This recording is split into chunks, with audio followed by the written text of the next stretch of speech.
first agenda item is to approve minutes from last time. I make a motion to approve. I did read the minutes and I second the motion. Okay, any discussion, anybody say anything that needs to be changed? All in favor? Okay, minutes approved. Do we have any members of the public for public comment or? I have a couple of items briefly. All right, if I may. First of all, the daily transcript on September 22nd named 100 influential leaders in San Diego. And 2 people with whom we are associated were included. One is Gary Gallegos, he's not here. Jose, will you and Ariana please congratulate him on our behalf? And the other one is our own Brad Barnes. Brad, baby! I don't know how much Brad paid in order to get himself on this list, but congratulations, and it's well written, and I think you do deserve a round of applause. What number were you? Yeah, it is alphabetical, so. So you did read it though. And my second brief item, the daily transcript also reports that the city launches a mobile app to help monitor street repair. And this is interesting to follow up on. I don't know if they listened to us when we said, please do something about scheduling and backlog, but they're talking about a 5-year program to be able to tell us how they're doing on their street repairs. And that's all I have. Did you try the app? Did you try it? I haven't tried it yet. I'm not sure it's online yet. Check that out. And Mayor Kevin Faulkner's goal to repair 1,000 miles of streets within 5 years. So that concludes my comments. Thank you. And the website related to that app is actually operational. I did go into it. Any other public? I just wanted to make an announcement. We have a new staff member that's going to be helping to support the ITALK, and her name is Veronica Serrano, and she's here today. Some of you have already met her. She was at the subcommittee meeting for the performance audit, so we're really happy to have her. Welcome. Okay. Moving on then, item 3, summary of Transportation Committee board actions. Ariana? Oh, actually, number 3, you have a consent agenda. Is that the right agenda? Am I looking at the, I'm looking at the prior agenda. Sorry. So it should be this one. Yeah. It might be underneath the. There you go. Oh, sorry. Okay, I was looking at the wrong agenda. Okay. We actually have about 10 items. Yeah. Okay, so then going through the consent agenda, is Ms. Keith going to do a presentation or just? These items are a consent, so unless you wanted to pull a certain item. Okay. Yeah. Does anybody have anything, questions, any things to discuss on the information items? I can just say that I read through the Transnet Environmental Mitigation Program, and that was pretty thorough, and didn't have any questions, but just a lot of cool stuff going on there. So. This also includes the final 2016 RTIP.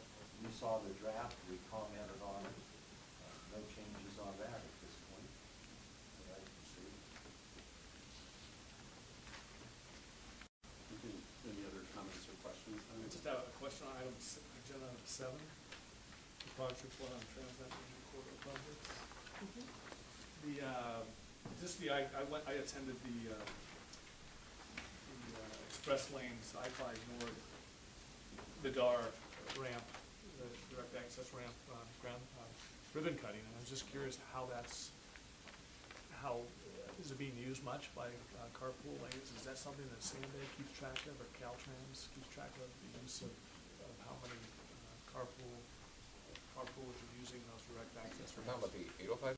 805, I say 805 DA. No, over at Carroll Canyon? Sure.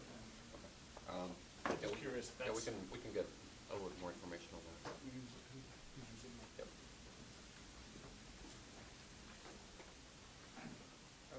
For the question on item 6. It really just, I know it's, talks about the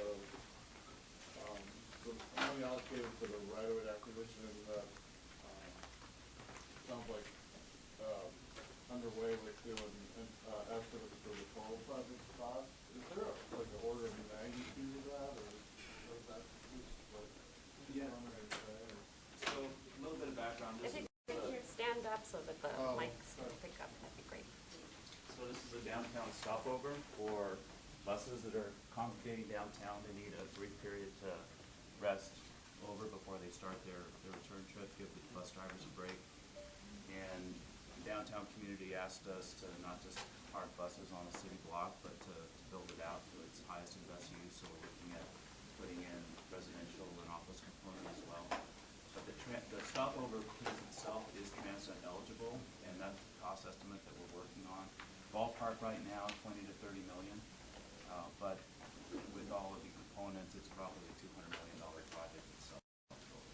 Well, then the other 200 million though might be like, anticipated to be like pay for itself in terms of, you know, the development, return on investment for the mixed use development.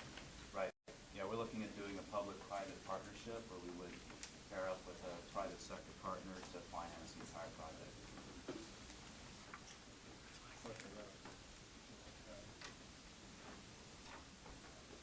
Thanks. Thank you.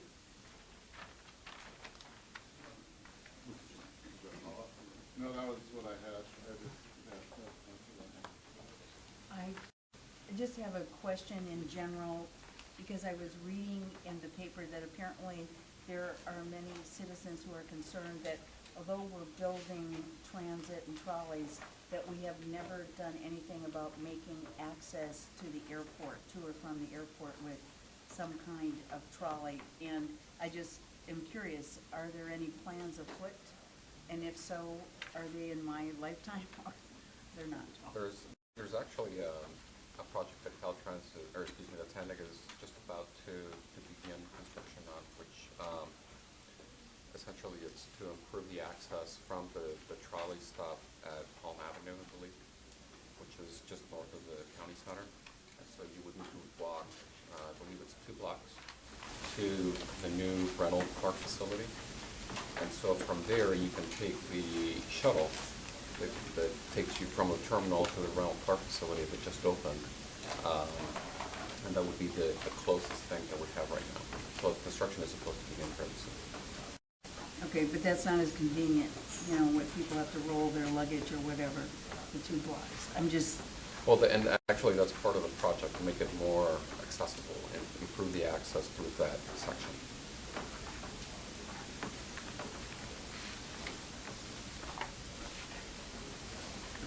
Okay, anybody else on any of the consent items then? Okay, now, item 11.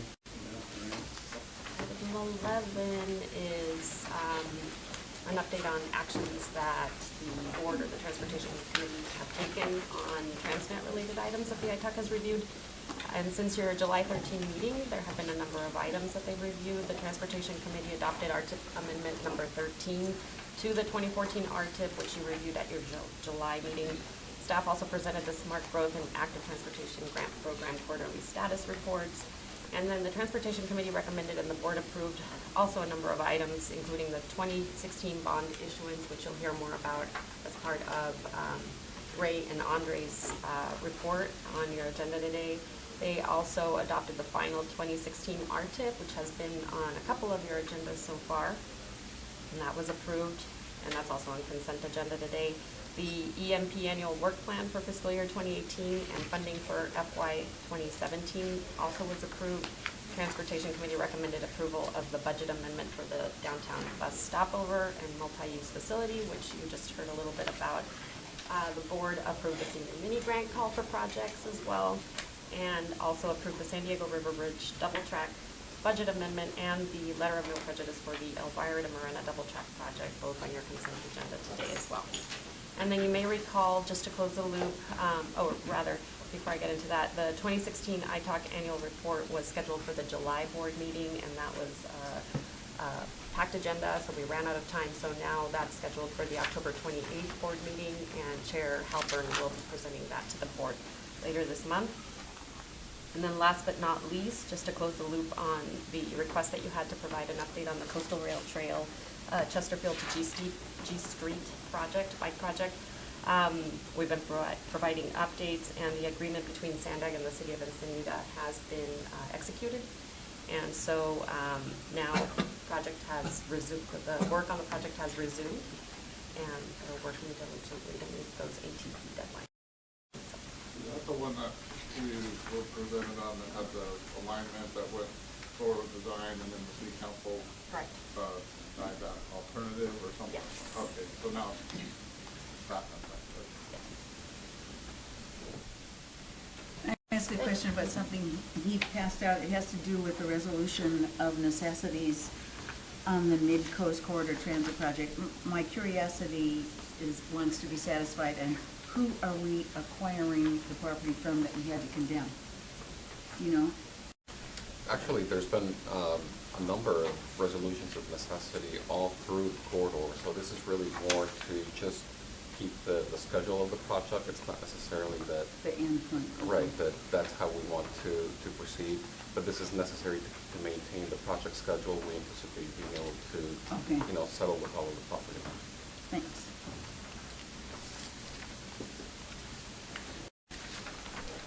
Thanks, Ariana. Any other questions? Okay. Item number 12 is an approval of the draft performance audit draft scope of work. Folks have any, everybody have a chance to take a look at that? Oh, okay. Jenny? Oh, yeah, Jenny's here. Yeah. So, did you want us to go through a little bit of where we're at, or? Are you prepared to If you give want. a brief update? You guys know it already, but whatever you like. Yeah, why don't you give us an update for the couple of us who are not actually on the Yeah, committee? absolutely. Let's do that. Okay. So at your last meeting, the ITAC discussed the scope of work concepts and the schedule, and that's for your upcoming triennial. This is going to be the 4th audit that you will conduct. You appointed Vice Chair Fuller as the chair of the subcommittee for the performance audit, as well as ITAC members Brad Barnum and Jonathan Tibbetts. Tracy Drager also was appointed in an advisory role. And then in August, the subcommittee met to further develop the scope of work. And page 8 of your report has the addition of one bullet to the scope of work that you saw in July, and that's on page 8, and it's in tracked changes. And basically has to do with the evaluation of pavement condition metric methods used by member agencies in determining and communicating progress needed, accomplished, and determining selection of future projects in order to validate that Transnet funds are being spent effectively. And that was at the request of the subcommittee. And then in addition, the subcommittee directed staff to incorporate both as part of the interview for the candidate selection and as part of the RFP that the consultants submitting proposals also provide a methodology to determine the number of cities and the particular cities that would be interviewed. So that would be included in the RFP and in the interview questions. And then the subcommittee also reviewed the draft evaluation criteria, which starts on page 12 of the report, and there were no proposed changes to that. Then in terms of next steps, after your approval, the scope of work and the evaluation criteria would be included in the RFP. That's scheduled for advertisement probably November, so in about a month or so. And we anticipate that the subcommittee would then return with a recommendation for the full ITOX consideration early next year, and that the new agreement could be executed by June. And today, what we're looking for is for your review and approval of the draft scope of work, project schedule, and evaluation criteria in substantially the same form as attached to the report. Great. I don't suppose we could ever craft enough language to avoid people taking stuff out of our reports out of context. Like the campaign against Prop 8 is doing with our last report. Editorial comment. Oh. Noted. Yeah. as far as the advertising is concerned, where do you advertise for this? Is it in the local publications, trade publications throughout the state, or is it locally? Usually we do all the local pubs. If we need to broaden our reach, because we don't think that it's gonna have a bigger press, then we can do specific targeted advertising if we need to, but typically we do through like the daily transcript. It goes on our website, so all the vendors that are registered in there grab a hold of it. And usually you're looking at like 100, 200 plus vendors potentially that could do it. We can do specific letters out to folks that we know that either aren't in our database that we know that exist, to reach out to them, let them know that it's there if they're interested, and we can kind of monitor that. So the last firm, Evchank, Children get a shink. they're out of town, right? So they heard about it years ago, and so it's advertised, not local, it's all over the state. The vendors that Yep. see your advertising. Good. Thank you. Do we have a motion? Motion to approve. Second? I read those second. Oh. The committee, first, second, and third. Any other questions or discussions? No, I've got one question, if I could, which I think relates to the notion of scope here, and I apologize, this isn't very diligently researched, but I have a vague recollection that there's some notion in the ordinance that with regard to the local street and road program, there's also some notion that sidewalk, bike lane, work and repairs will be done when possible as part of the agreement. Okay, so I'm kind of... Yeah, so the board policy 31 includes a whole section on bicycle and pedestrian accommodation. So basically, to the extent that it's possible, when a new project goes in, we're supposed to, take Right, the and that's yeah. very much of like a when possible kind of thing, right? I think that's kind of how, Right. well, I The mean. spirit if of it it's- is- Yeah, the spirit of it's to. So my question then is, and it relates to the work here, is does anybody actually keep track of how much of the when possible is actually executed or not? Do you know? Oh. And if it's not, I'm wondering if that might, to Carolyn's point about, this is the type of thing that both I see a lot in the media and as well people I know. It's one of the things that people really talk about, particularly certain parts of the city of San Diego, state of sidewalk repair. Chula Vista, it's also been a big issue. And so it just sort of comes to mind that to the extent there is this when possible concept in the local street and road repair, if we're actually keeping track of how much that does or does not get done. I believe, we can follow up with the project manager, but I believe there is an effort to gather that information. Stefan would be. And so then my further question would be, would it be relevant with regard to the scope of this performance audit to actually implement that data gathering and also have it be reported out? Because I think it is something that's very much in the minds of the taxpayers. And If you understand where I'm going. Yeah, a couple comments. There's the sort of the primary effort or the primary focus of the project, we are beginning to collect that information. So for example, if a project is intended to do pavement overlay, we want to know how many linear or square feet or square yards of pavement have been overlaid. If it is to do sidewalk, how many linear feet of sidewalk have been built. So whatever that primary focus is, there is in tracking that, there is the challenge that when a project comes in, it usually doesn't just work on one single thing. As you bring up, they may do some other things if they are possible, feasible to do. But we don't currently track every single thing that's done associated with that. There's also an opportunity for the local jurisdictions as part of their annual report to us, that sort of the more narrative style report that they do to us, to include those kinds of things. But it's not something that is currently required in terms of, agencies, please let us know those other things that are, where possible, to be reported to us. So, if it's something that the committee's interested in, we can certainly, pursue that. I would like to, expand on his thought, which I think is really good. What would happen if you put into their, what we want out of our consultant if they ask the question.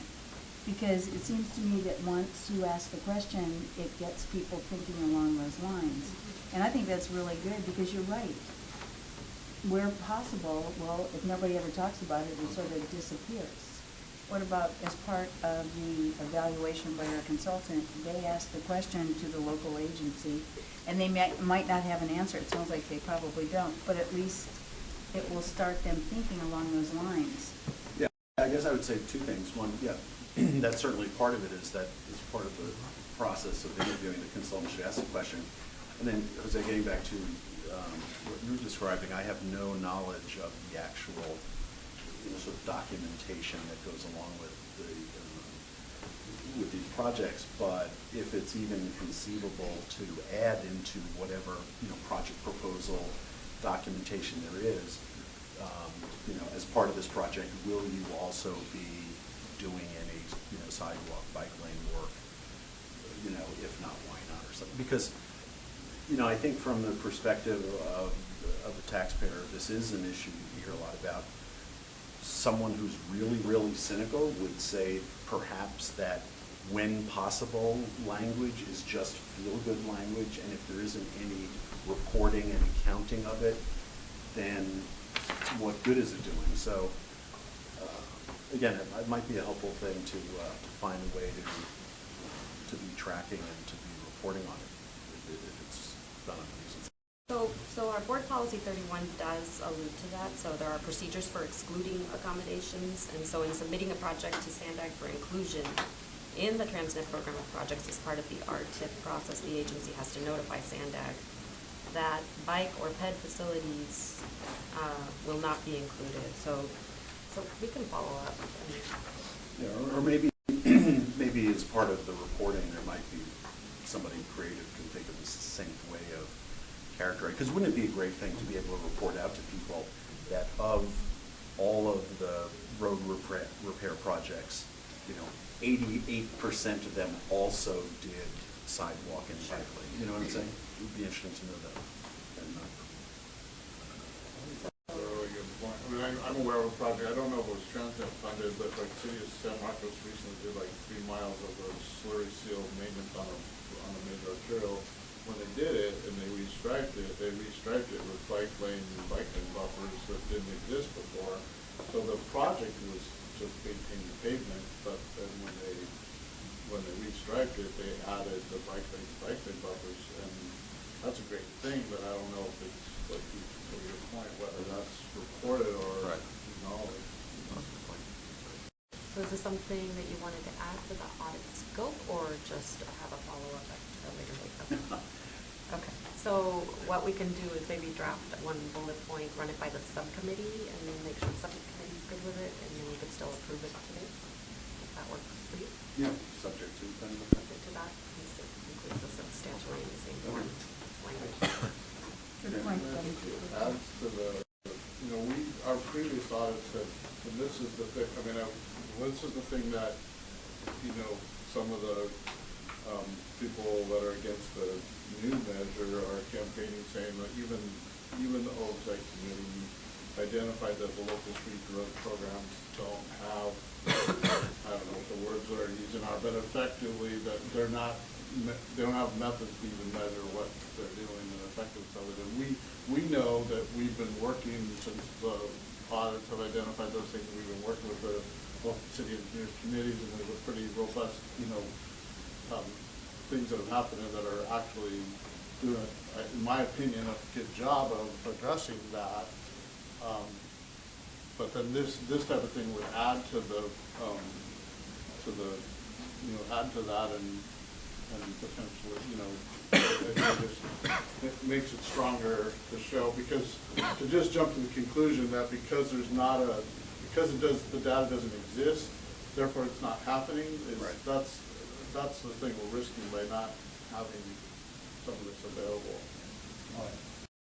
Perhaps, as you say, Ariana, you could develop for task 5 another bullet outlining this issue, send it to the committee, and also to the chair. brought the subject up to get all of our input, send it to the whole board, the whole committee perhaps. Would you like to do that? We have 3 people that are not on the committee that have expressed. Yeah, that's correct. If I could get the subcommittee's approval, the thing is we don't want to get into a situation where we're not in compliance with the Brown Act, so we have to be careful with how many people we send out and have people chiming in, so. Subcommittee working together. Or instead of subcommittee, I could send it to the chair and the vice chair. If you want it as like a step 1, and then step 2 is to have the subcommittee.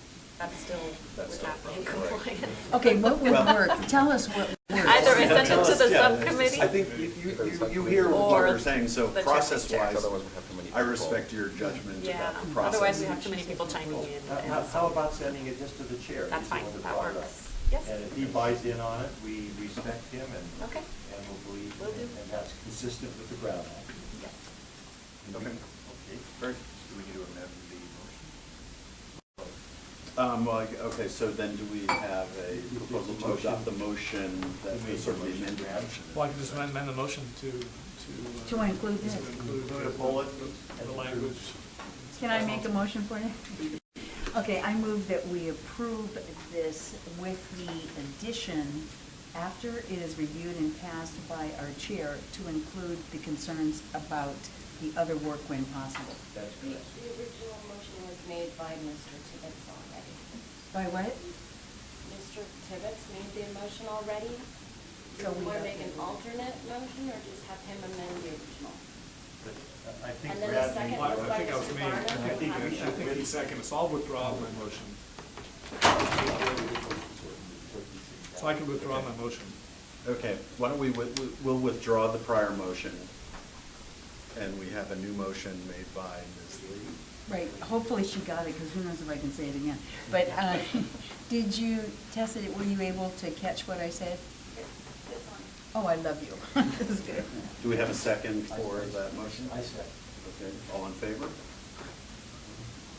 Great, thanks. Be- Before you go on to the next item, can I just, because, we went so fast on the approval thing, and I wanted to ask somebody, maybe this is too picky, but on agenda item 3, maybe it's because my eyeballs are getting older, but I found it difficult to read the really, what do you call it, the blacked out pages? To read, and I know that must mean it was really important, but it was difficult to find out which vertebrae were in trouble when I couldn't read with the black. You're absolutely right. We just mentioned that before the meeting. It looks great on the iPads when it's all in color, but when you print it out, it's like, oh, this is funny. So we will fix that. Thank you, Never darling. gonna look like Diane. Thank you. So then, item 13, the Environmental Mitigation Land Management Grant Program.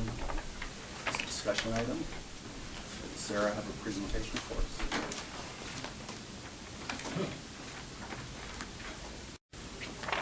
Good morning, everyone. For those of you who don't know me, my name is Sarah Pierce. I assist here with the AMP program here at CNAG. And over the last year or so, I've taken over the land management grant program. So item 13 that you have in front of you today contains the draft project rankings and funding recommendations for this 8th cycle of land management grants.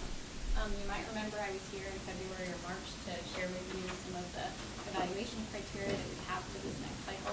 The board went ahead and approved that in February, and so we've gone through the motions, and here we are back to you with some funding recommendations to go forward.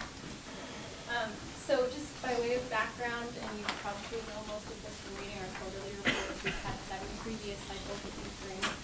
We've awarded about 81 projects, $12.8 million in funding, and we've had an additional $8.4 million in matching funds come in to support this work in our region.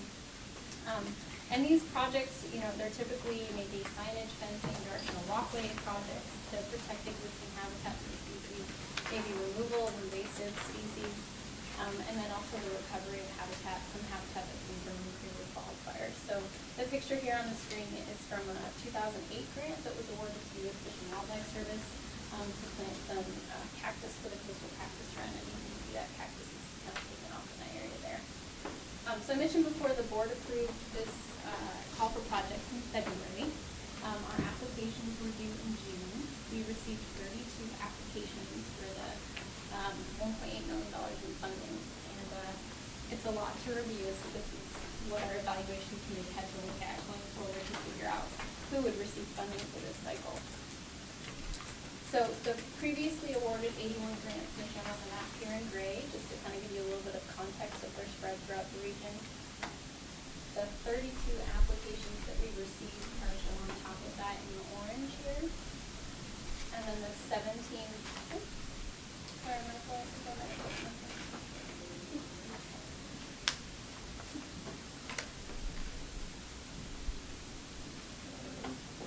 Or maybe it wasn't me.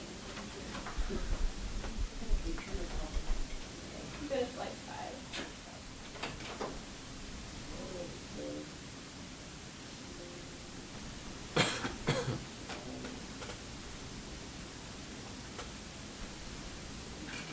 Well, I'll go ahead and keep talking. There's 17 projects that are recommended for funding. So if you're not going to back up, you'll be able to see them in yellow. Back up. So the funding for this cycle of grants was split between two funding categories. There was originally $800,000 in funding allocated to projects in what we're calling the threat reduction stewardship category. So those would be kind of short-term projects under $50,000. They would be completed in about 18 months. And then originally there was about $1 million recommended for projects in the species and habitat recovery category. And that money would fund sort of longer term, larger scale, 3 to 5 year habitat restoration and enhancement projects. So the EMP working group selected an evaluation committee to meet and to look at these grant proposals. They met in August, and their recommendations are included in the transportation committee report that you guys have in front of you today. So they are recommending funding for 12 projects in the threat reduction stewardship category that total about $500,000. You can read through what some of those projects are, but just to kind of give you an idea, funding would go toward the herbicide treatment of invasive species, fencing to prevent off-road vehicle use, and then also the completion of a threat reduction and management plan to power that. So originally $800,000 was recommended for funding for these small threat reduction stewardship projects. Because the recommendation for those 12 projects only totaled about $500,000, the evaluation committee has recommended rolling over those unallocated funds and to use those funds to help with the species and habitat recovery category. So if you look at attachment 2 of your report, you can see the recommendations for that species and habitat recovery category. They're shown in bold type there. And I should have mentioned before the recommendations for the threat reduction stewardship category are shown in attachment 1. For the species and habitat recovery category, those 5 projects would total about $1.3 million. And that funding would be used for the implementation of a native seed bank that would also benefit a lot of other projects that have applied for funding here. The implementation of implementation of restoration plans for coastal habitat areas in North County, and then also habitat restoration projects located in South County, specifically in Proctor Valley and the Tainus areas. So in total, these projects that are recommended for funding would bring in just over $1 million in matching funds, so consistent with the portion that I showed at the beginning of the presentation. So last week, these draft recommendations were presented to the regional planning and the transportation committee as an information item. I will go back to both those committees in November to see the recommendations of the board of directors. If the board approves the projects, hopefully at the end of November, we'll go ahead and get grant agreements started, possibly this winter, December or January, and then we'll go on managing those projects for the duration of the contract. So today the ITALC is just asked to review the information that's included in that transportation committee report to ensure that the projects that are recommended for funding are consistent with the transnet extension provisions. So that's all I have to say, and I'm happy to answer any questions on those specific recommendations. Okay, my question is this, because I told you about reading that first one we had. Is more of an emphasis put on habitat restoration or the birds or animals themselves, or is it equal? I just wondered how do you work out? Because obviously it's a double-edged sword, so I just wondered how you make that decision. So in our evaluation criteria, we referenced our management strategic plan, which is a document that SandAg has put together over the last, I'm not sure how many years we've been working on it. It was finished in 2014, it's currently being included. And that document calls out specific species, both plant and animal, in our area that are at risk of loss, so high risk of loss specifically in our region.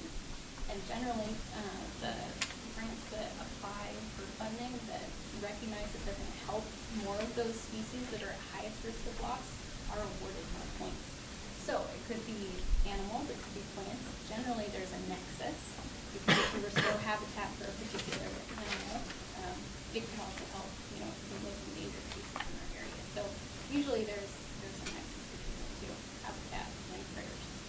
I have a follow-up question too. Let me add to that, because this is before service time. The performance evaluation that ITOC had, not this last one, but the one before, I forget the dates, so I apologize. They had indicated that we're doing good work, but you need a roadmap. What's your roadmap for success? And so as part of that roadmap, we developed this management strategic plan, which was finished in 2014, and which is the genesis for what you see the work program in attachment 3. That plan said, well, you've got a lot of things that can be done, but what's the most important things to be done? And so it divided it out into a priority. Here's our top priorities, here's our second priorities, and it distinguishing between habitats, species, wildlife movement, restoration. So when you take all those categories together, it developed a plan. That plan is being implemented through an annual, biannual work program with annual funding. So if you ask me about one species versus habitat, I can tell you, but there's a lot of them out there. Okay, my follow-up question is this. I hike a lot in Mission Trails Park, and I see where the man-made vernal pools were put in when the County Water Authority had their projects. And obviously we've been under a drought. Now I noticed that some projects, if they're plants, I guess they're required to come in there with hoses and water those plants so they establish. Is there anything done about the vernal pools, or you just have to wait till it rains? I mean, vernal pools are adapted for long periods of drought. So the seed bank and for the cysts, the shrimp that are in there, you don't need to do anything. When rains come back, they will come back. So there's no supplemental watering for those. Okay, thanks. I had a related question, which is, as part of, it's one thing to have as a goal to enhance the volume of life, plant and animal. I'm wondering if you guys contemplate at all if there's something that goes on to assess the, related to Caroline's question, the water supply and quality, which is sort of a foundation for the proliferation of life, whether it's vegetation or wildlife, as part of all this. There's no direct evaluation of that, but there's two things that are going on in our region that you should be aware of. One is we have actually more water now than we did historically. So we actually have a water problem when it comes to our urban areas. The reason why is because we've imported water, we irrigate our landscape, and then it drains into our natural drainage areas. So we actually have seen an increase in water where it naturally hasn't occurred. Now, the other issue of that is, well, what do you do about water like the vernal pools and irrigation? Well, in restoration areas, we've been using the pipes, purple pipes. So we've been using reclaimed wastewater for, that's shrimp, reclaimed water. I don't want to get it on record. Why did you just say toilet to death, right? Reclaimed water for irrigation. But again, the problem hasn't been the water quality that we have right now, we haven't kept track of, but we know there's an increase in the volume of water just from irrigation. Do you ever contemplate doing water quality testing as part of this program, or is that, you feel like that's beyond the scope? Or? Not as part of the environmental mitigation program, which is specific on habitat and habitat conservation plans. The new measure has a component which, if so desired, the local jurisdictions could use it towards their stormwater program. You're trying to difference between drinking water and stormwater runoff as well. Well, yeah, so I'm really talking about the notion that, again, the goal is to have more golden eagles in a habitat. There's a question of, does the habitat naturally have sufficient and water quality that's going to promote the the strategic goal that you have. Yeah, and I think the water itself is not the deciding factor for the species or the habitats. They're adapted. Gotcha. Okay. Great. Thanks. Any other questions on that? What is just more curiosity of the 5 species and habitats for the category? It seems like 3 are kind of subsets or related to the first one, which was the, could you just give a brief overview of how those interrelate? And you know what I'm talking about? It's like the, Which page are you on? 7. So this is a attachment to, correct? Page on the left.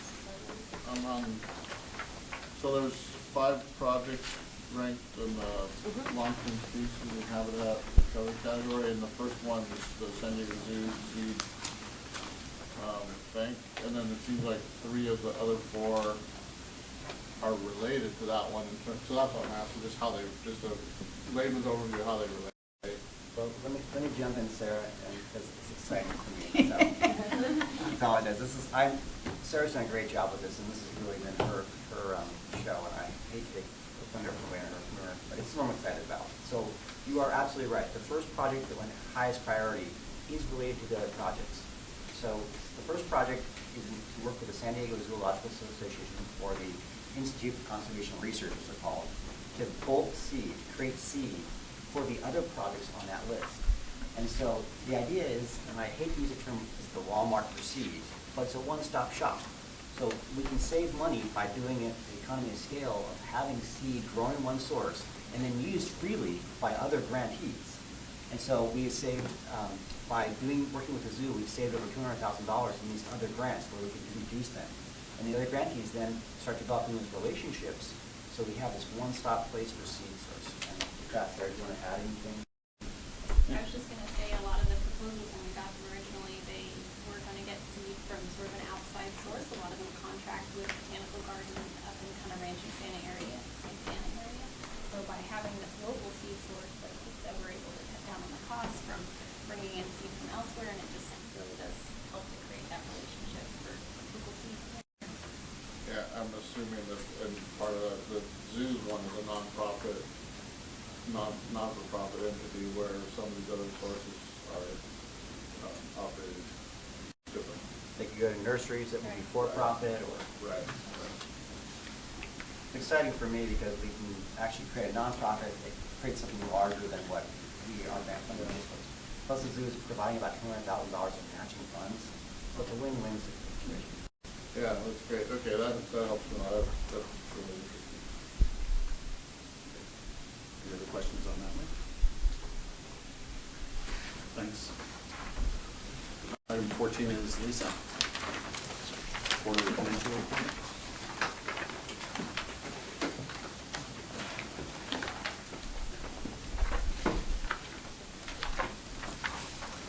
Okay, so this is the quarterly financial data through June 30th. And just upfront caveat, not audited yet, not final numbers. These are the numbers that we had at the time that the reports were created. And they change, as more information comes to us, more invoices and such. So I'm just gonna go through the attachments like I normally do. Please stop and ask questions at any time. So attachment 1 is going to show our overall by program and recipient for the street and roads, and then the transit operators, and we're going to show what the allocations are, your sales tax, plus your other income, and then also our disbursements to show your total disbursements, which include the payments of the sales tax to the local agencies, and to SANDAC, Caltrans, and other grantees, and the debt service paid, quarterly fiscal year to date, program to date. And then as we move on, page 2 is going to have our commercial paper activity, and we have our the program and recipient to show, since the beginning of the extension ordinance, our box on the left is going to show everybody that's been in the program even if they are currently not in the program. And then to the right is the current activity, and you will notice that fiscal year to date, we have with major quarter and major quarter EMP, there's 46 million there, and that was in advance of the 2016 bonds. That would be our normal method of funding these bond-funded projects. Once we run out of the prior bond, we tap into commercial paper as best we can, and then sales tax if we need a little buffer. And once the bonds are issued, then we pay down our commercial paper and backfill the sales tax, put it back in the coffers. And the other activity is for the ordinance, the major quarter EMP program, because the projects have been advance funded to acquire land and be part of the debt program. The sales tax that comes in on an annual basis is not enough to cover all of the costs, and so they are borrowing from the major quarter program, so we track that until that eventually becomes zero when it's fully repaid. Then on page 3, we're going to show here all of the bond activity. Our 08 and 10 bonds have been completed for a while.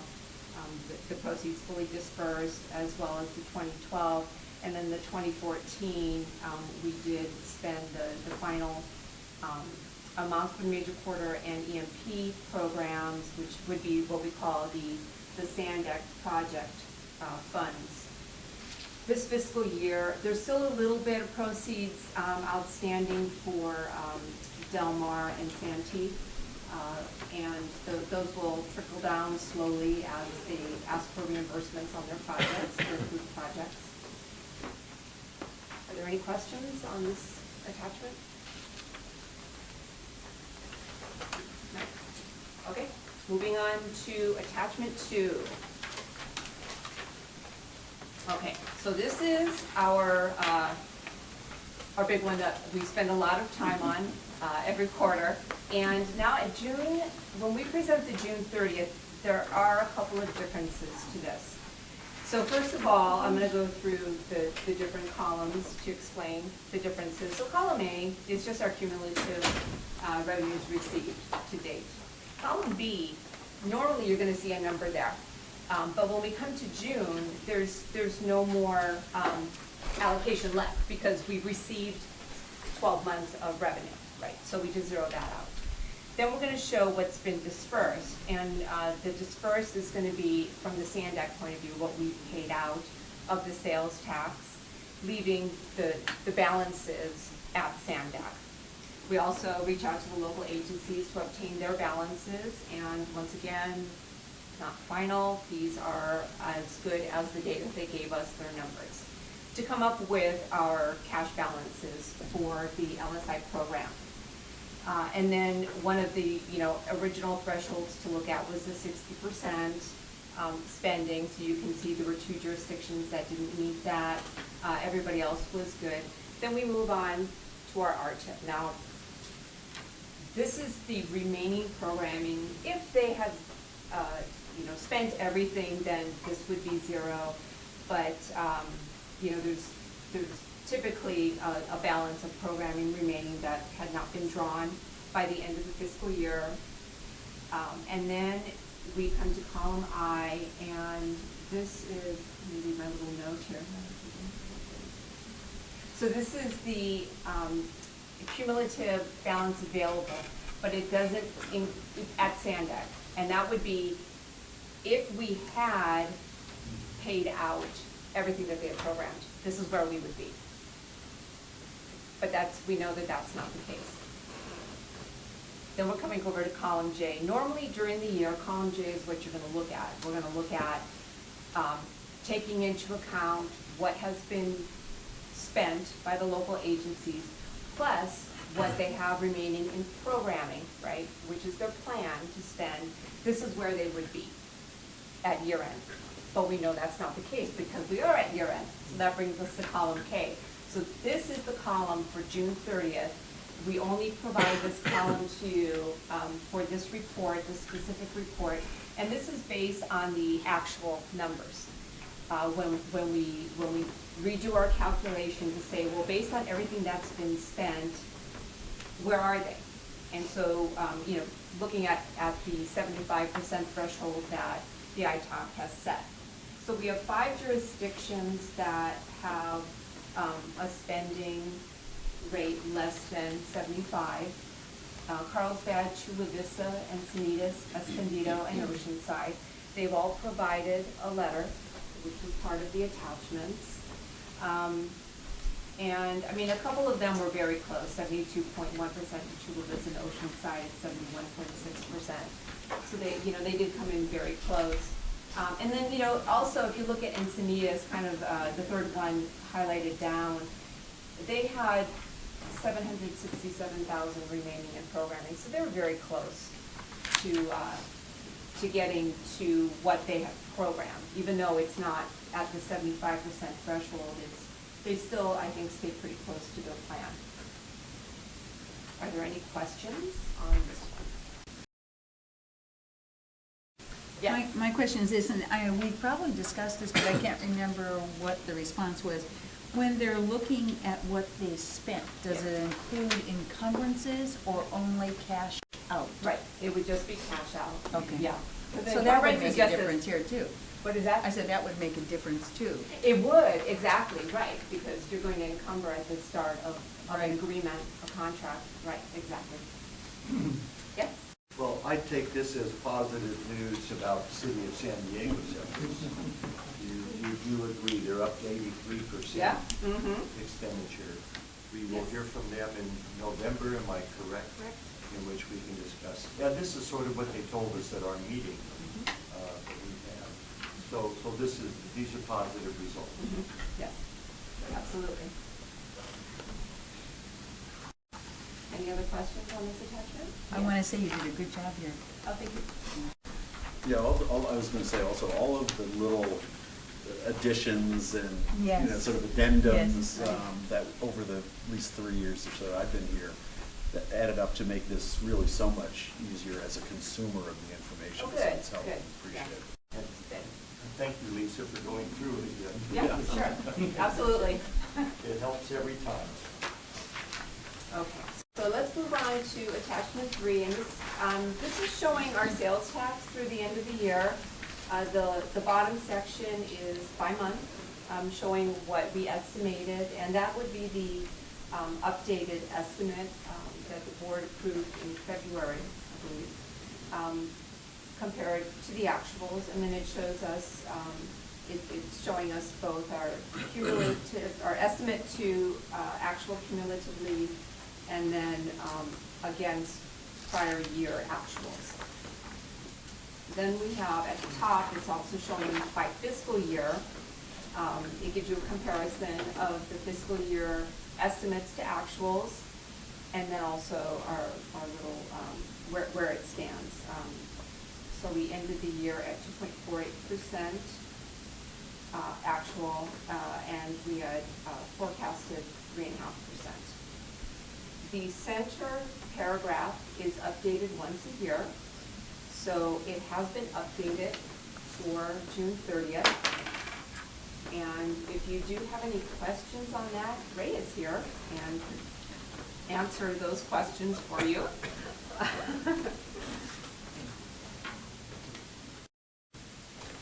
Will you have any estimates for us for 2017? Actually, at the next meeting, we're bringing the September data to you. So this will be updated to show the lower section will be for fiscal year 17, and we'll provide you with the information through September 30th. The question I have maybe is for Ray, I guess, just in terms of the actuals versus the estimates, the error, if you will, is pretty extraordinarily low to begin with, but there's a clear trend that the error rate is going down to really dramatically low levels. I'm curious if methodologically there's any kind of enhancements, or is there anything going on that you say is somewhat systemic as to how you're getting the error rate to get down so low, which is pretty extraordinary. Are you talking specifically about the I'm referring to the error rate or the actual? I well, sit here in Richard's seat. Is yes. that okay? Well, the current year actual versus estimates, I'm referring to error rate is just the difference. The 0.99. I mean to be pejorative and calling error. It seems like the rate is just so low, and it's gotten appreciably better over the past 5, 6, 7 years. It's just curious if it's you're finding that enhanced data analysis tools, or is it just kind of noise in a sense? Well, we have a long-term and a short-term forecast that we use when we calculate sales tax revenue, and right. I think that what you're seeing a lot of here is the overestimation, or the high errors were because of the recession, because we don't forecast the recession very well in terms of things like collection. So when you take a look at what's happened in the economy since 2010 or 11, since we hit the bottom, it's been a pretty steady growth rate. Gotcha. And so it's a little bit easier for us to predict that. Right. If we have another huge spike down in the economy, then we would be off by a larger percentage, if that makes sense. Yeah. So right now it's pretty easy, and we'll take all the credit for being so close, and we hope to be even closer next year. Thank you. Thanks. Sure. Any other questions on this attachment? Okay.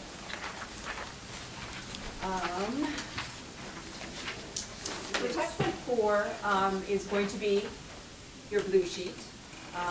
Here at Sanda, we actually, when we find a last-minute correction, we will provide it to you printed on blue paper, and it's actually called a blue sheet here at Sanda.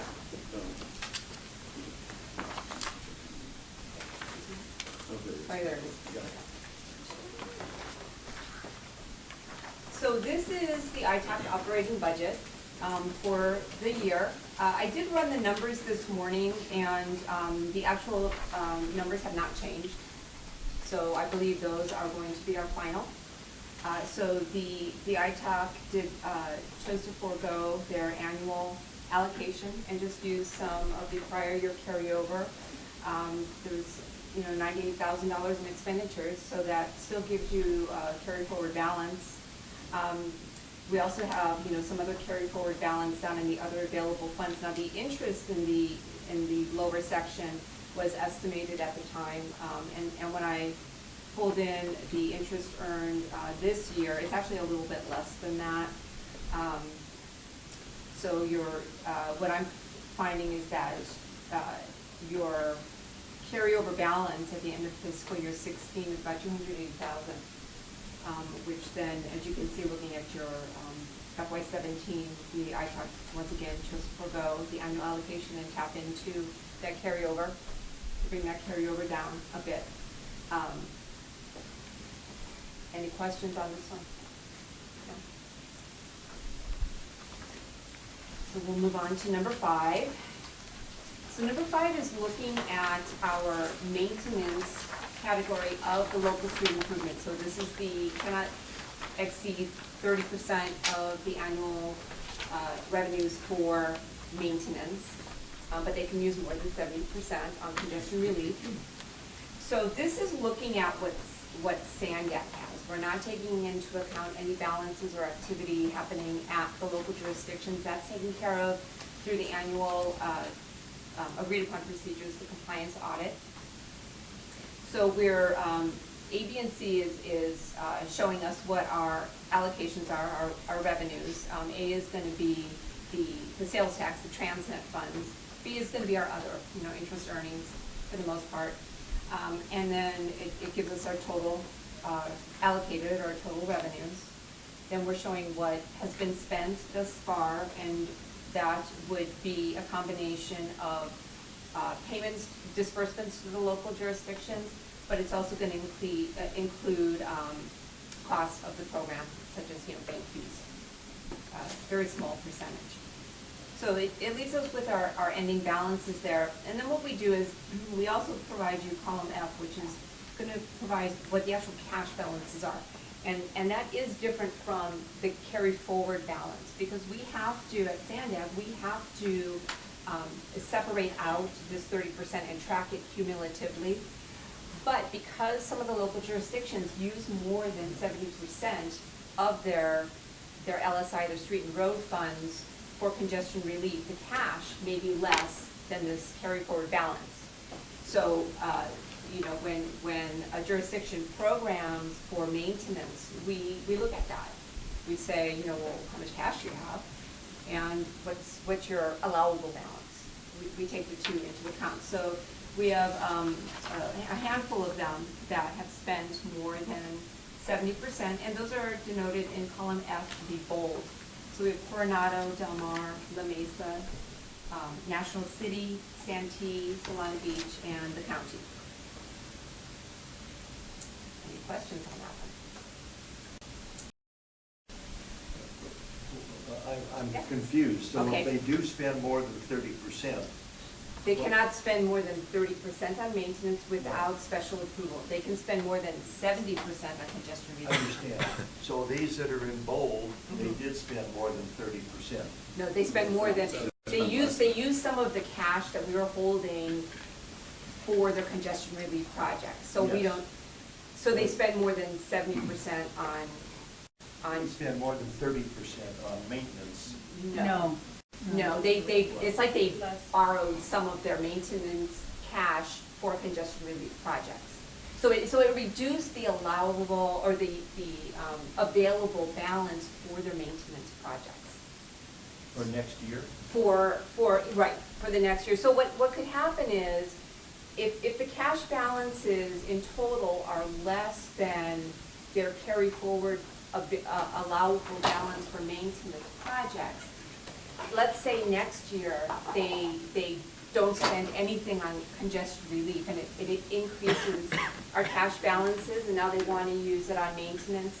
As long as we have cash available and we say that they're not exceeding 30%, then we'll go ahead and we'll pay them. As long as you understand it, that's fine with me. Thank you. Okay, moving on. Then we have attachment 6, and this is going to show the grant programs. You've actually already seen a couple of the numbers with your last presentation on the local EMP. We also have what Sandav calls the Active Transportation Grant Program, which is the ATGP. In the ordinance, it's the bike pedestrian program. So that one, so column A, we're going to show what our total revenues are. This is both sales tax and interest earnings cumulatively.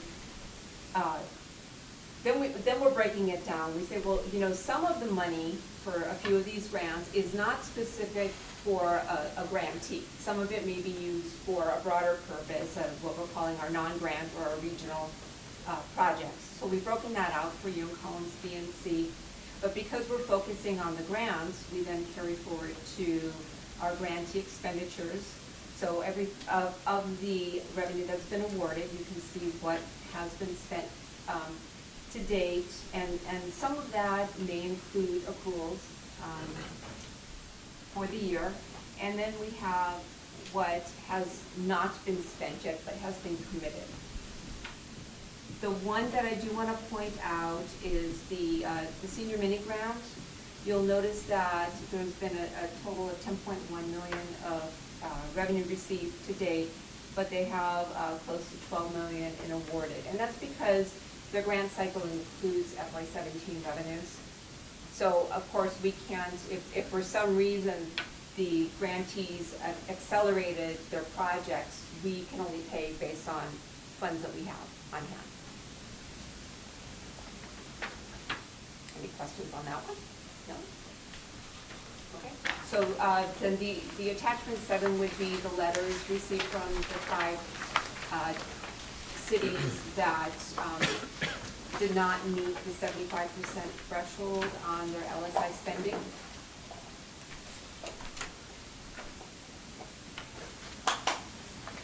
Okay, we're good. Wow, I think that was record time for me, so thank you very much. I think it gets easier every quarter. And you'll get it again next month. Thank you, Lucy. Okay, next item, 15, developments in the financial markets. Ray and Andre both.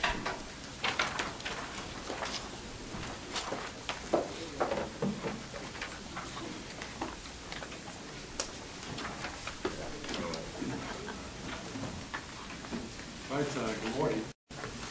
So the last quarterly update that we gave to you guys was back in May, and since then we had the 2016 issuance back in August, so we thought we'd just take the time and kind of give you some of the highlights from that issuance. And after that issuance, what our debt profile kind of looks like currently, and then Ray will kind of give you an economic update. So back in July, a group of us went to San Francisco to present to both rating agencies on S&P and Fitch to get the 2016 bonds rated. And we're very pleased that we got the AAA rating from both the rating agencies, which is something that we got during 2014. That's something that we're pretty proud of here at Sandak, because only 5% of issuers nationwide have 2 AAAs. So after the ratings, the hard work really started as far as selling the bonds. The first thing was to actually place the official statement along with on the municipal website to kind of let the community know that we're coming out with an issuance. And then we started our investor outreach program by pretty much the presentation that we had for S&P, posting that online. And the one thing that we got was 46 total investors who looked, 36 total investors that looked at the website. And then we also went to Boston and New York, where we had a group meeting in Boston with a bunch of investors, and then in New York we had some one-on-one meetings. So the good thing from that is that 30% of those that we actually touched during that time placed orders for the 2016 issuance. So overall, we had a total of 40 investors place orders for the transaction, and as you can see from the totals at the bottom, we had a $325 million that we're offering, and we actually got orders for almost $901 million. So we're oversubscribed by almost 3 times, which is really a pretty good number. The initial number that we actually went out with was 1.2 billion that were oversubscribed by almost 4 times, but then we tightened the spreads, and this is what we finally arrived at. And the one thing that we're pretty pleased with this time, you can see some of the names that are highlighted in yellow, like Morgan Stanley, Wells Fargo, PIMCO, Charles Schwab. I'm sure you recognize all those names. Those were investors that came out to the table for the first time, so that really helped drive the issuance and the pricing that we got. So here are a lot of numbers and the summary statistics, but maybe just one thing to really point to is the all-in TIC at 3.29%. That's the lowest borrowing to date that Sandak has had in all the series that we've issued. And part of it is timing. When we went to the market in August, it's kind of intentional. In August, the calendar was a little bit lighter than normal, so we knew that we'd get good pricing. Now in June there was Brexit, and so markets kind of panicked, interest rates really dropped down, but in August they kind of firmed up a little bit, but we still went at a very opportune time. In fact, just looking at what rates are today, they're 34 basis points higher, which means that the total debt service that you see at 653 million would actually be 664 million. So we paid $10 million more if we went today. So our timing was actually spot on when we went in. The average coupon that we sold was at 5%. That's why we got a pretty big premium of $78.8 million. So the total sources of funds that we received in was $403 million. You see in the uses, like Lisa mentioned earlier, usually when we run out of a series prior, we issue commercial paper. So we had issued $46 million in commercial paper when we ran out of the 2014 bond series. And the cost of issuance is, S&P and Fitch and our attorneys and an underwriter's discount what we paid to our lead underwriter along with the other core senior managers. So the total project fund that went spending on projects is $356 million. So the debt service itself, we are paying approximately $20 million per year over the next 32 years going out to 2048. And one of the comments that Ray made, based on the 3.29%, that's a really low rate. It's almost, if inflation picks up to where it was before, basically the cost of money is really cheap or almost next to nothing. So, these extraordinarily low numbers, maybe in 5 years from now when rates kind of normalize again, we'll say, wow, how did we ever get that? But at least we get that when we can. And just the numbers on the side shows that we issued serial bonds and then the last two are term bonds. So currently our outstanding debt, we have a $1.77 billion outstanding. The 2008 series, the 2010, 2012, 2014, 2016, basically we've been issuing debt every 2 years. And currently our plan of finance shows that we probably have $400 to $600 million more before our, as Gary likes to say, our credit card will be tapped. At that point, we probably won't issue any more bonds. So we probably have maybe 2 or 3 more series of issuances. And currently our outstanding portfolio is 76% of it is fixed, which is what S&P and Fitch really like. This time around, our synthetic fixed rate, which is our variable rate with our overlay swaps at 22%, and then our commercial paper is about 1.5% outstanding at this point.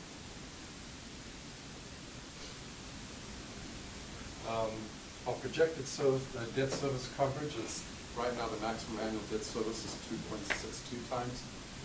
If you look at the chart, the green line basically shows our unaudited revenues from last year, $275 million. Now we do expect that that line will go up, but just for conservative sakes, we would so rate if our sales tax didn't increase at all, and the debt is below. The blue line is what was previously outstanding, the orange is what we added onto it.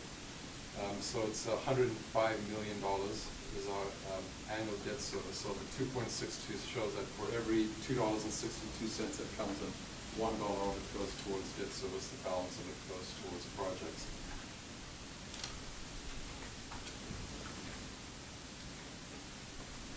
So overall, our cost of capital right now is 3.78%. Basically show from the 2008s all the way to the 2016s. And this chart basically shows you at what point in time we went and issued debt. And you can kind of see we've been fairly good with when we've actually issued debt. You can see from 2010 when we issued, rates kind of went up. In 2012, rates were on the decline when we actually issued. In 2014, we issued at about the right time when rates started declining, and then 2016 we actually issued right at the lows, and the rates have been kind of trending up now a little bit. This August through the end of this year is going to be a pretty busy financing cycle for Sandag. This is the very first thing that we did with the 2016 bonds. I'm sure you've seen the check upstairs. We finally got the FFGA signed for $1 billion, so we expect to get $100 million per year for the next 10 years. We received the first $100 million last month. And then lastly, I've been working with the TIFIA office now. We initially submitted our letter of interest back in December of 2014, and just last month we got the official invitation to apply. And just yesterday we submitted our package to S&P and Fitch. They need to rate the bonds. Just quickly as a summary, why do we want to get a TIFIA loan as opposed to issuing more bonds? There's a couple of reasons. One of them is, firstly, TIFIA is a lot lower interest rate than what we can do in the public market. For example, we issued at 3.29%. At the same time, the 30-year Treasury back then was 2.20. So we can basically get 2.21. It's the Treasury plus 1.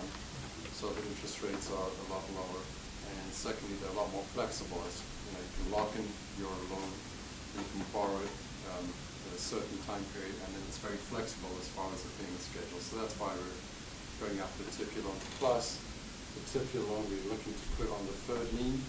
right now we have the senior lien, which are the bonds I just showed you, commercial papers on the second lien, and typically on the third lien, so it doesn't affect our rating. So for those reasons, we're going after the TIPIA loan, and that's going to be for approximately $580 million. And we're hoping once we get a rating from Fitch and S&P later this month, we'll submit a formal package application to the TIPIA office. They'll take it to their credit committee in November, and hopefully by December we'll actually have that loan locked in. And we're cognizant of the fact that rates are moving up, and so we're trying to get here, hopefully done by the end of this year. Did you say 580 Million, yes. million? Most of which, or all of it, will be used towards the Midwest project. So with that, unless you have any questions, I'd turn it over to Ray, who will kind of give you an economic. Turn it over to Ray, who will. I just have one. With the fabulous response that you got from the investment community, did you consider increasing the size in addition to being able to tighten the spread?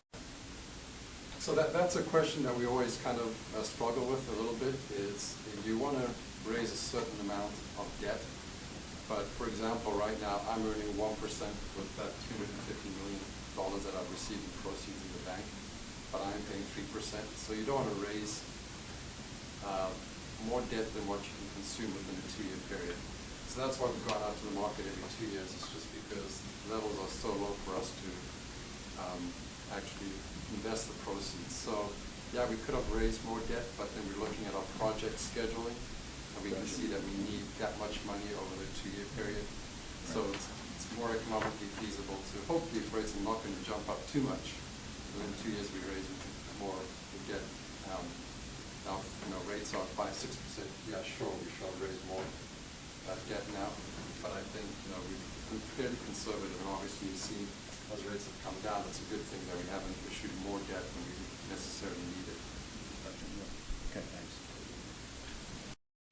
And you have you know which projects you'll be spending this money on.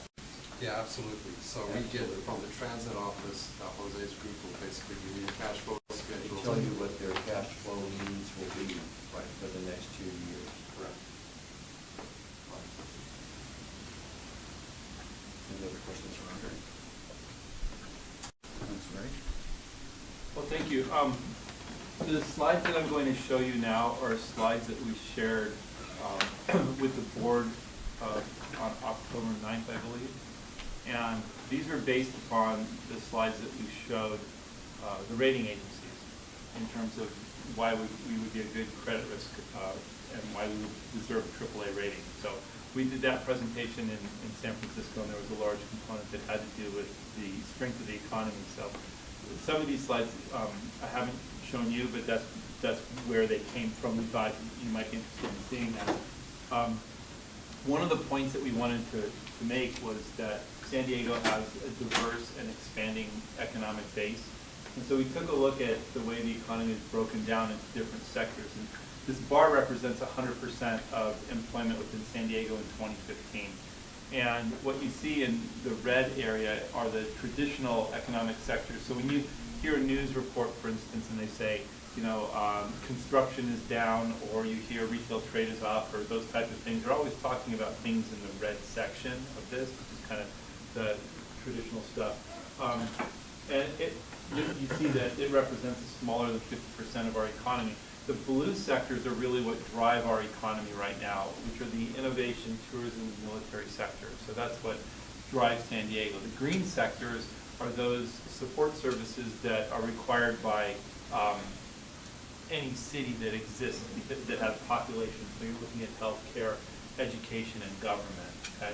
And those usually are more tied to population than they are to economic downturn. And the point of this is that 33% of the employment in San Diego, people are employed in what are the economic drivers. About 28% are employed in these support services. So about 61% of the economy is in what we would consider to be resistant or recession resilient sectors.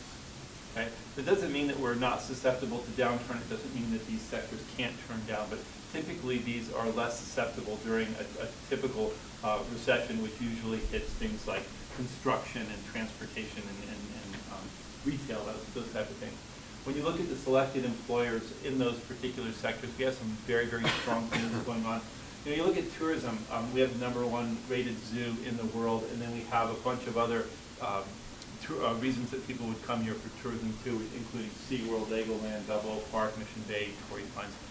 All of these entities employ people here in the region, but in addition to that, there's an entire economy that supports tourism, which includes things like the restaurant industry, the hotel-motel industry, for instance. So that's why there's so much that's wrapped around that particular industry.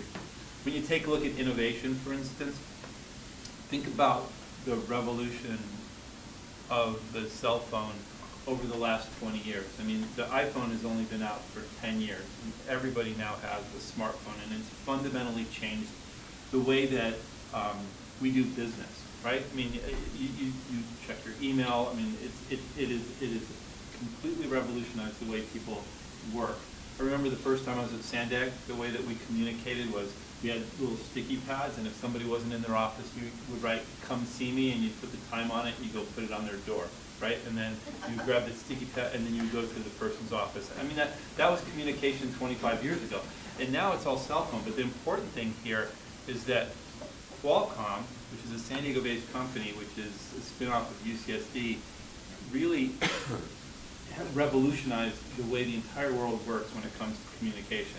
Okay? And that's a San Diego-based company. Illumina is revolutionizing DNA sequencing. So what cost $100 million to do in the 90s now costs less than $1,000. And where Qualcomm and the technology has been around for 20 years, and it's kind of that wave of economic growth, the biotechnology and genomics is really going to be the future. And one of the goals that Illumina has, for instance, is to sequence every child's genes before they leave the hospital and be able to fix any type of genetic defect they may have before they leave the hospital. Imagine how that revolutionizes the way that we live. And that's all happening again here, you know, in San Diego. These are San Diego-based companies that are doing this type of work. And I don't know if anybody's followed with the WikiLeaks and everything that's been going on for the last couple of months. It's unbelievable.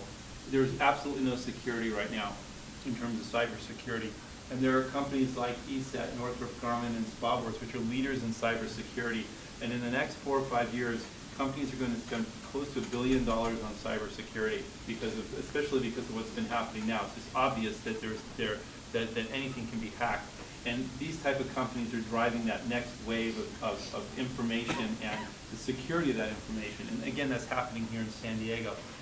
The defense industry with General Dynamics and General Atomics, and they're building, General Dynamics is building the next generation of warships. General Atomics are building things like the Predator drone that was so important on the war on terror. And then you take a look at things like Viasat. I mean, when President Obama was there in the Situation Room watching live, you know, Osama bin Laden being captured, he was watching that on technology that was developed here in San Diego. At the time, nobody knew it, but it was developed by Viasat. It came out after the fact, WikiLeaks. But that's great, you know. Good for us because I can put it in the slideshow. So anyway, those are all things that are happening here in San Diego. So our economy is extremely strong. When you take a look at our economy, I mean, it's a $219 billion economy, which is we would rank number 25 as a state if we were a state in and of ourselves. This goes a little bit more into individual details of what's going on, but you look at the total employment in San Diego, and we peaked in 2007. We troughed down in January 2010, and there's been a real steady increase in employment since then. The recovery took about 78 months. That's historically the longest recovery we've had since World War II, and I don't have any information back further than that, but the Great Depression may have been longer. But this is why, as Stuart, you're asking, I mean, we're now trending through this line, which is kind of like, okay, I mean, we'll take credit for it, but if we have a dip, yeah, so that's what's going on there. But the interesting thing to see here is that, you see, we've passed the last heights in terms of employment, but not all sectors have grown in a similar manner.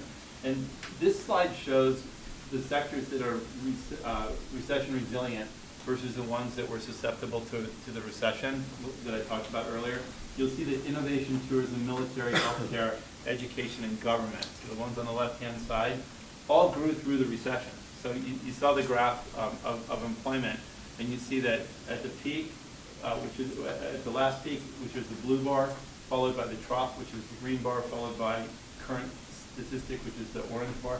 You'll see that those industries grew right through there. That represents 60% of our employment.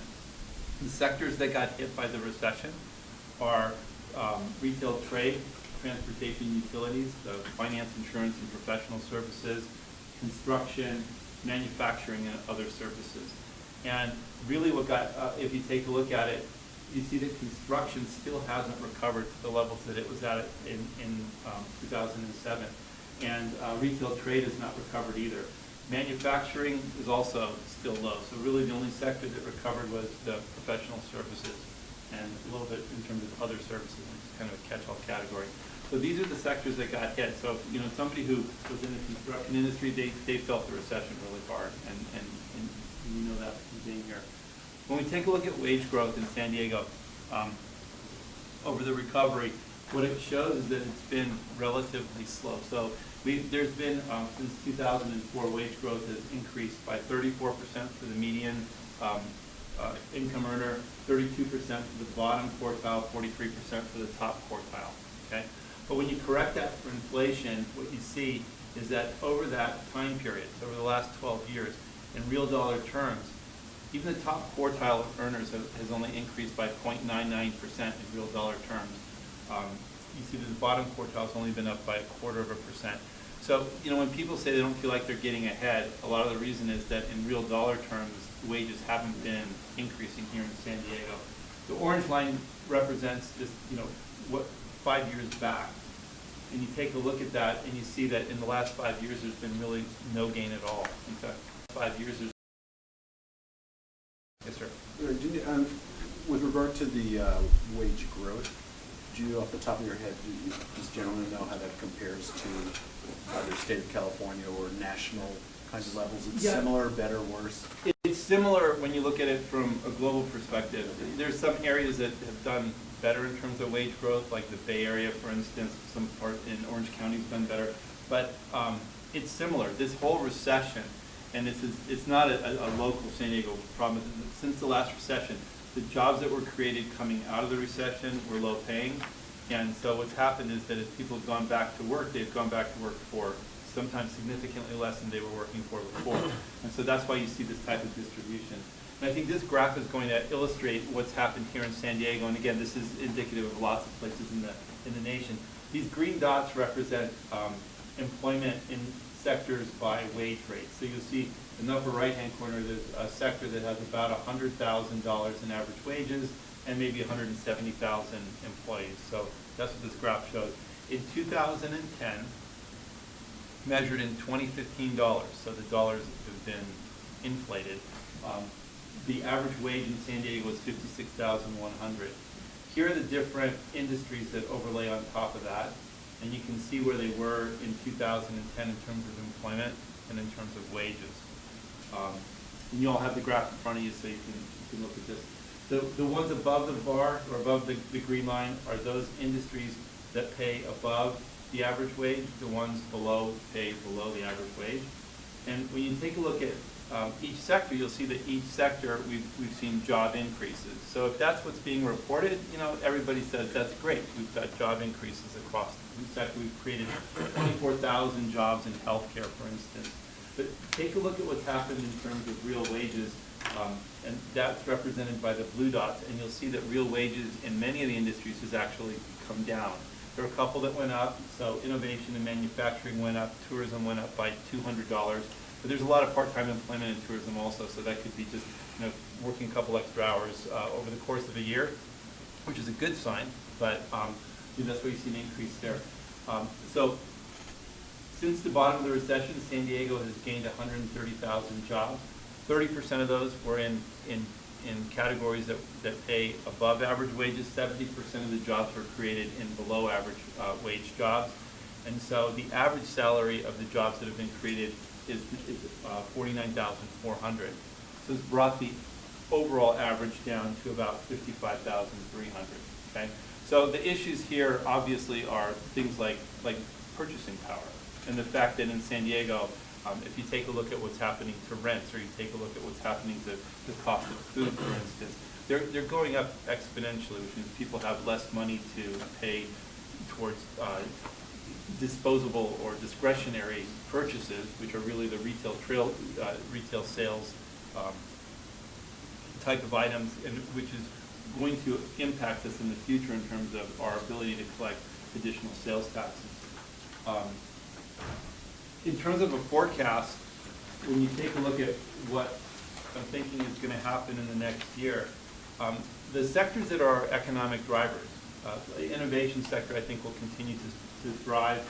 Hospitality and travel will outpace our GDP growth.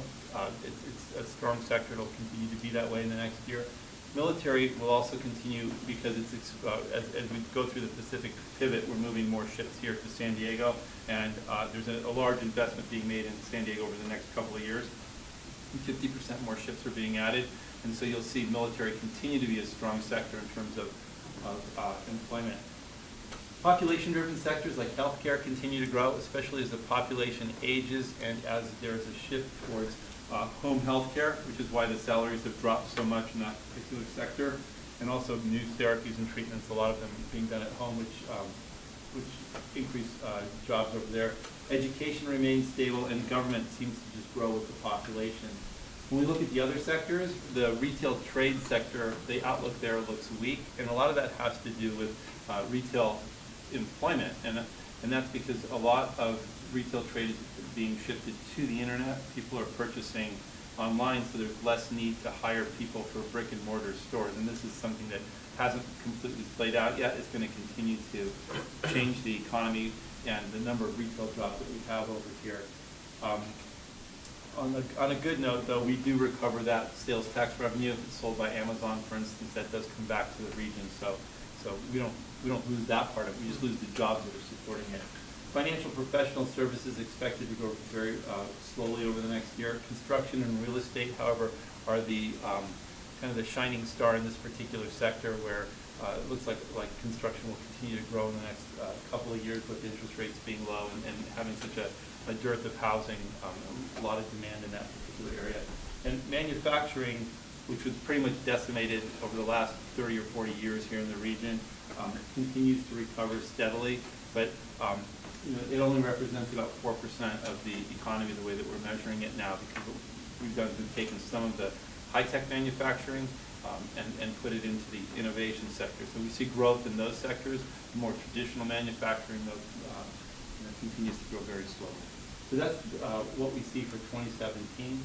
And from a San Diego perspective, I think there's optimism despite a lot of the challenges that we face here. And we talked a couple of months ago, maybe it's been 6 months now, just about like global events and how they impact the nation, which impact the state, and kind of below the water in a lot of cases. But we have a diversified economy, which is very good for us.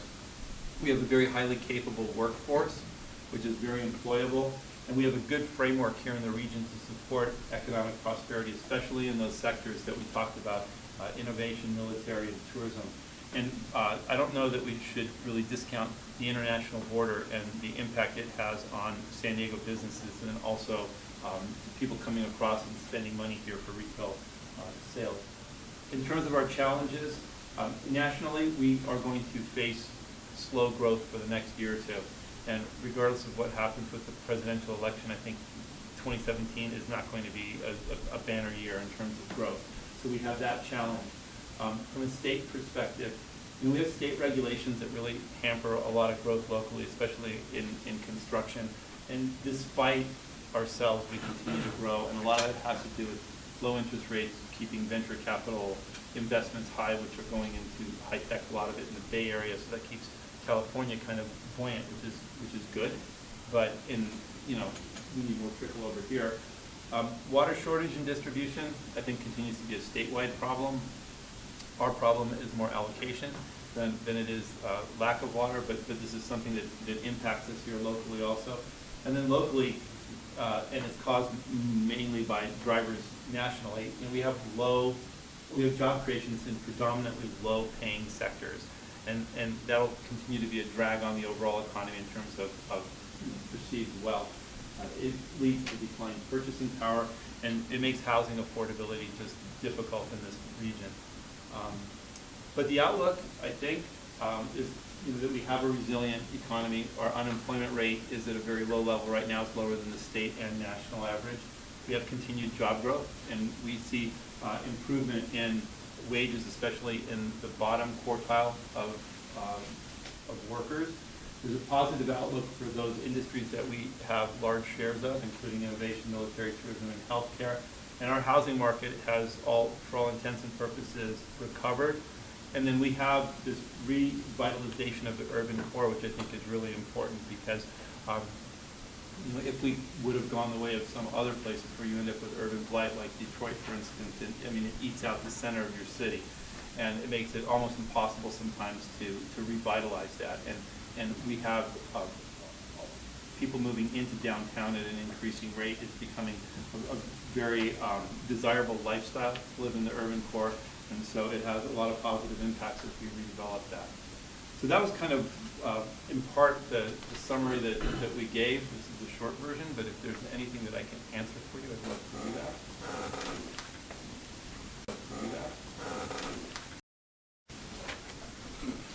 One thing just jumps out at me is when you talk about the revitalization of the urban core, most of what I at least see going on in terms of residential housing downtown seems to be at the high end of the market, and I'm wondering how your outlook for recovered housing market jives with the lower wage issue. And yeah, it's an issue, but when you take a look at let's just say there are $1 million condos here in the downtown core, people come and buy those condos and live here for a lifestyle. The people who moved into those came from $800,000 houses, okay? And then there's people who were in $600,000 houses move up to the $800,000 houses. So there's a trickle effect that at the end of the day, there's a house at the bottom of the market where somebody's done a move up that is now available for the lowest end. That doesn't necessarily mean that we've increased housing affordability for the low end people, but even by building high-end units, especially with the fact that we're short so many units in the region, helps with the overall supply of housing. Does that make sense? Yeah, I understand the logic of it. It's sort of, I don't know, I guess I feel like there's a musical chairs aspect of it where the people at the bottom are still left. Yeah. But well, I understand the logic.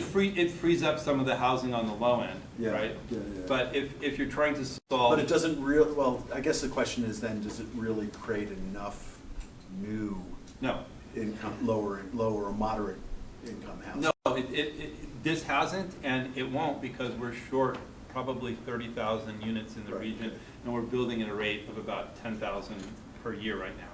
So that would require some dramatic increases either in infill and density in multifamily houses or new single-family houses. And both of those, as you know, are difficult to do right now in San Diego, to build either one of those. So I think it's kind of a different problem. I mean, even the affordable housing is very expensive to build. It's actually more expensive to build than non-affordable housing. And a lot of that is regulation that's on top of that, and the cost of doing business, and both from the state and the local level. Okay, thanks. Sure. Any other questions? Great, thank you. Great presentation. Thank you. Appreciate it.